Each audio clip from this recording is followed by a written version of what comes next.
세 차례에 걸친 욥과 욥의 친구들의 그 치열한 대화는 26장에서 이제 막을 내렸습니다.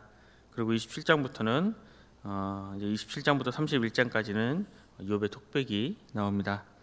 욥은 오늘 본문 27장에서 자신이 바르게 살려고 했음에 대해서 몸부림쳤고 악인들은 결국 이렇게 될 것이다 라고 이야기하고 있습니다.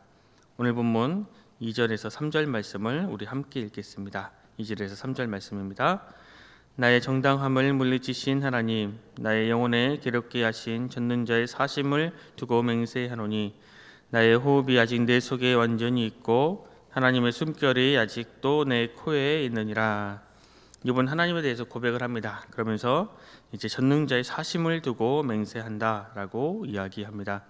비록 지금 자신의 모든 재산이 한순간에 사라졌을지라도 또 10명의 자식들을 가슴속에 묻어야 했을지라도 또 온몸에 생긴 악성 종양으로 인해서 기와 조각으로 온몸을 긁어야 하는 그런 고통이 있을지라도 하나님을 향해서 원망하지 않고 또 하나님을 향해서 나의 삶과는 아무런 상관이 없으신 하나님이라고 부르지 않고 살아계신 하나님이라고 부르고 있습니다. 비록 하나님께서 자신의 정당함과 자신의 결백함을 말씀해 주시지 않아서 비록 답답할지라도 하나님을 온전히 고백하고 있습니다. 그리고 아직 자신이 마지막 숨을 내어 쉬지 않았고 하나님께서 불어 넣어주신 숨결이 코에 남아있다라고 이야기합니다. 즉 자신의 상황이 아무리 비참하고 자신의 몰골이 아무리 상했어도 여전히 하나님을 향한 또 하나님께서 베풀어 주신 소망이 있음을 욥은 고백하고 있습니다. 이어서 욥은 지난 세월 동안 자신의 삶이 어떠했는지를 4절에서 6절에 이렇게 이야기합니다. 결코 내 입술이 불의를 말하지 아니하며 내 혀가 거짓을 말하지 아니하리라. 나는 결코 너희를 옳다 하지 아니하겠고 내가 죽기 전에는 나의 온전함을 버리지 아니할 것이라. 내가 내 공의를 굳게 잡고 놓지 아니하리니 내 마음이 나의 생애를 비웃지 아니하리라. 이 3절에서 아니하다가 6번이나 나옵니다. 욥은 자신의 정당함 그리고 자신의 결백함을 말하기 위해서 결코라는 단어로 시작합니다. 이것을 우리말로 이야기하면 내가 거짓말하는 것이면 내가 악한 것이면 내가 결백하지 않는다면 내 손에 장을 지지겠다라고 이야기하는 것입니다. 불의를 말하지 아니하였다는 것은 법정에서 치우친 발언을 하거나 악한 발언, 거짓된 발언을 나는 하지 않았다라는 의미입니다. 또 거짓을 말하지 아니하였다는 것은 교모한 말이나 속임수로 다른 사람들을 속여 부당한 이득을 취하지 않았다는 겁니다. 또 너희를 옳다 하지 아니하겠다라는 것은 지금 너희들이 말하고 있는 선한 일은 상을 받고 악한 일에는 벌을 받는다라는 그 말에 동의할 수가 없고 또 아니된 굴뚝에 연기 나랴와 같은 속담을 받아들일 수 없다는 것입니다. 내가 살아보니까 아궁이에 불을 떼지 않고서도 연기가 나는 일이 있더라라는 것입니다. 또 온전함을 버리지 않는다는 것은 내가 내 양심을 돌아보아도 가책을 느낄 만한 일을 행하지 않았다라는 말입니다. 또 나는 공의를 놓지 않겠다라는 것은 나는 법정에서도 내 결백함을 증명할 수 있다라는 의미입니다. 마지막으로 나의 생애를 비웃지 않겠다라는 것은 지금까지 내 삶을 앞으로도 끝까지 지켜가겠다는 결단입니다. 욥기를 1장 1절에서 하나님은 욥을 이렇게 말씀하셨습니다. 옥수 땅에 욥이라는 불리는 사람이 있었는데 그 사람은 온전하고 정직하여 하나님을 경외하며 악에서 떠난 자더라. 하나님께서는 욥을 온전하고 정직하고 하나님을 경외하고 악에서 떠났다라고 말씀하셨습니다. 욥은 끝까지 이러한 삶을 지켜가겠다라고 이야기하고 있습니다. 그리고 욥은 이어서 친구들에게 질문을 계속해서 던짐으로 그 반대의 의미를 강조하고 있습니다. 8절에서 10절 말씀을 제가 읽겠습니다. 불경건한 자가 이익을 얻었으나 하나님이 그의 영혼을 거두실 때에는 무슨 희망이 있으랴. 환난이 그에게 닥칠 때에 하나님이 어찌 그의 부르짖음을 들으시랴. 그가 어찌 전능자를 기뻐하겠느냐. 항상 하나님께 부르짖겠느냐? 경건하지 않은 사람은 아무리 큰 이익을 얻었다 할지라도 만약 하나님께서 그 영혼을 거둬가신다면 아무런 희망이 없다라고 이야기합니다. 누가복음 12장에 보면 주님께서 한 부자에 대해 비유하셨습니다. 그 부자의 밭이 소출이 아주 많아서 그 마음에 쌓아둘 이제 그 곡식들을 쌓아둘 곳이 없으니 이제 이 곡간을 헐고 더 큰 곡간을 지어서 거기에다가 곡식과 물건을 쌓아두어야겠다라고 생각을 했습니다. 그러면서 이렇게 아주 큰 곡식을 아주 많은 물건을 쌓아놨으니 내 영혼아 이제 먹고 마시고 즐거워하자라고 생각했습니다. 하지만 하나님께서 그에게 이렇게 물으십니다. 어리석은 자여, 오늘 밤에 내 영혼을 도로 찾으리니 그러면 내 준비한 것이 누구의 것이 되겠느냐? 이 땅을 살아가는 사람들에게 환난과 시련, 이 과정을 겪지 않는 사람은 없습니다. 그러한 과정을 겪을 때 처음에는 이것은 내 혼자의 힘으로 충분히 할 수 있어 라고 생각을 하지만 곧 그렇지 않음을 알게 됩니다. 인생의 깊은 고통과 그 깊은 괴로움의 상황에서 누군가에게 손을 내밀 수 있다는 것, 누군가에게 도움을 청할 수 있다는 것은 아주 큰 복입니다. 하지만 악한 사람, 불경건한 사람은 손을 내밀 존재가 없고 자신의 부르짖음을 들어줄 존재가 없습니다.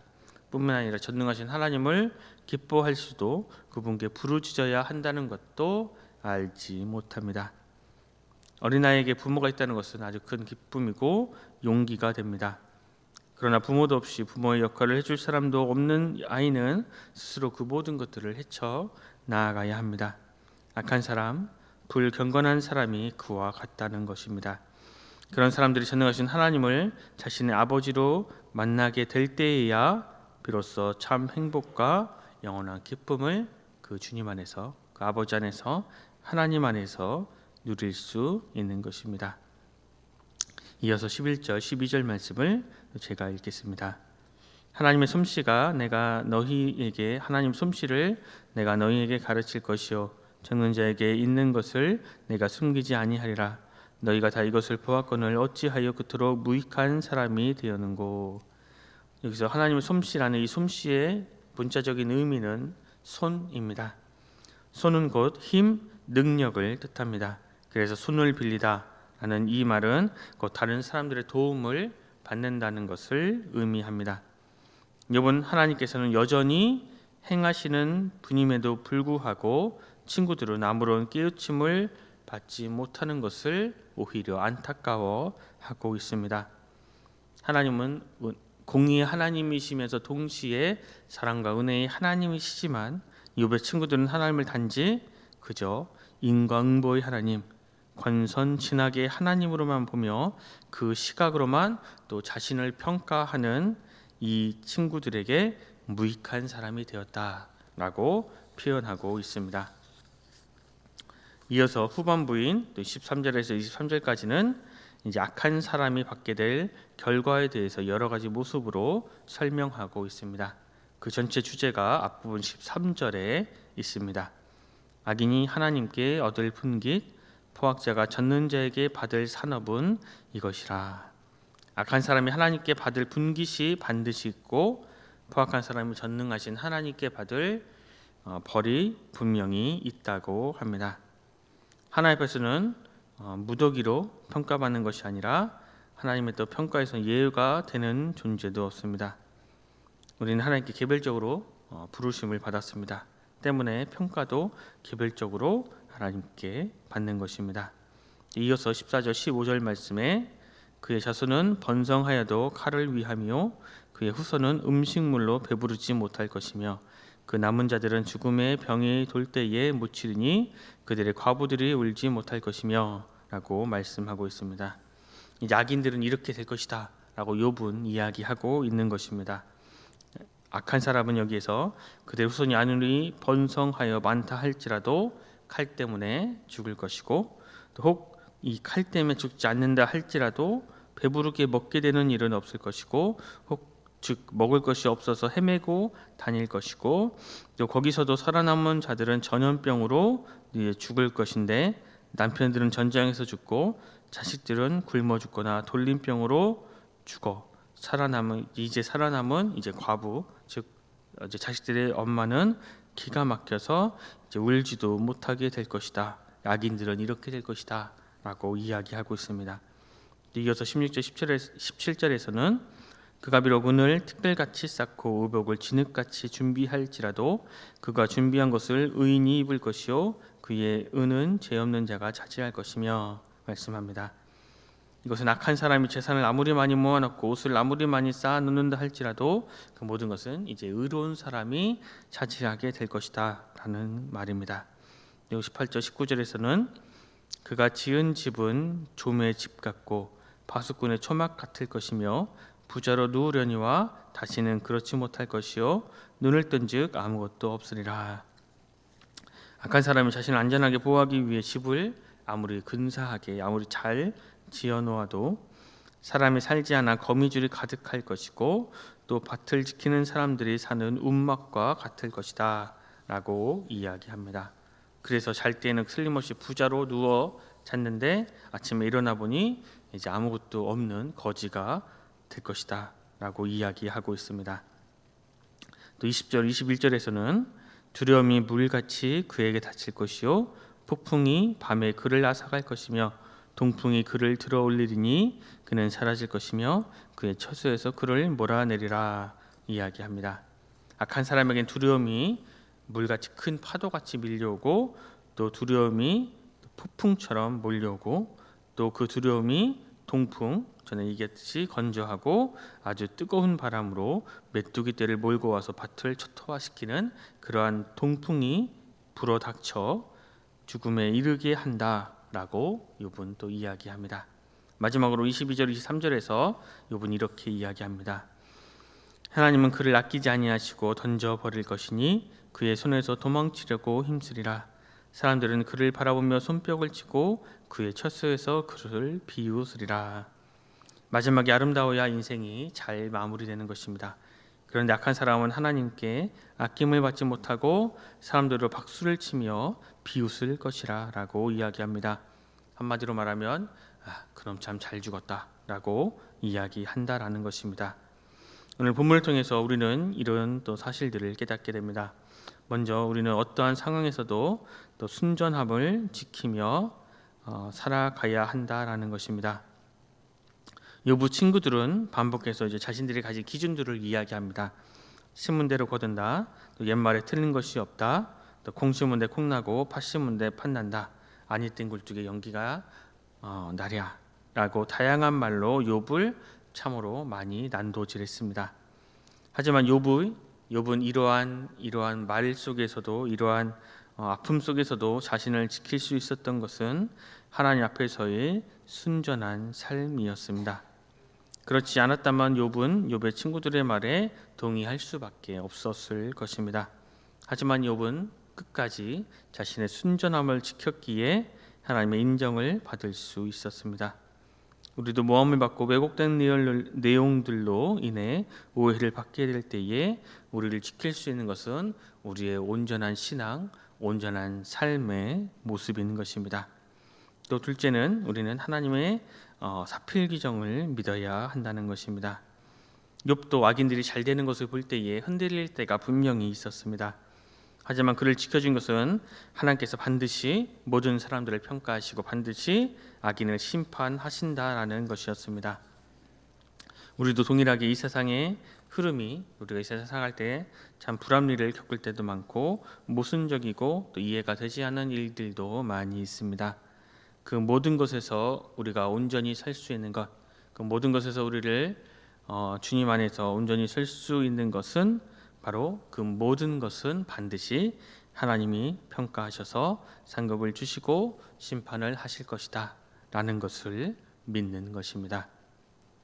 오늘도 하나님께서 마음과 정성을 다하여 심으신 삶의 자리에서 하나님 앞에서 욥처럼 순전함을 지키며 살고 또 하나님의 평가를 우리의 마음에 새기고 산다면 하나님께서 우리의 삶을 우리가 생각할 수 없는 은혜와 큰 섭리로 인도해 주실 것입니다.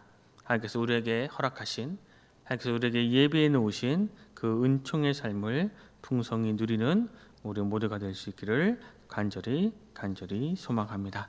기도하겠습니다. 하나님, 오늘도 우리에게 새로운 한 날을 주셔서 주님의 말씀을 듣고 또 묵상하며 하루를 시작하게 하시니 감사합니다. 주님, 엘리바스와 바일닷, 소발은 자신의 경험이나 생각, 전통 등으로 욥을 공격했습니다.